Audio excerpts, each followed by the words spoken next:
મિત્રો નમસ્કાર, Krishna xerox YouTube ચેનલની આપણું હાર્દિક સ્વાગત કરું છું. આપણે ક્યુસેરા ઝેરોક્સ મશીન 2040 DNની અંદર કઈ રીતે પ્રોગ્રામ સેટ કરે તેના વિશે ટૂંકમાં સમજીશું.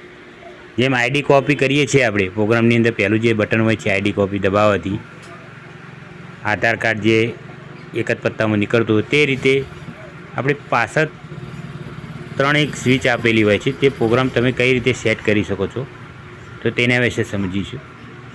જો તમે પહેલી સ્વિચ દબાવી આઈડી કોપી માટે તો આઈડી કોપી આવી ગઈ. ત્યારે બીજી સ્વિચ મેં સેટ કરેલી છે, તમને બતાવું જોઈ લો. જે લીગલ સાઇઝ છે એ 86માં કન્વર્ટ થઈને A4 સાઇઝમાં નીકળી જશે.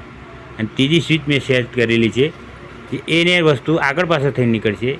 લીગલ સાઇઝ 86ની અંદર A4 સાઇઝમાં નીકળશે. તો તેના વિશે થોડું ડીપમાં આપણે સમજીશું કે કઈ રીતે આ પ્રોગ્રામ સેટ થાય છે. તો તેના માટે આપણે રીસેટ કરીશું. પહેલાં પ્રોગ્રામ આઈડી કોપીનું કર્યું છે, બીજા નંબરની સેટ કરવા માટે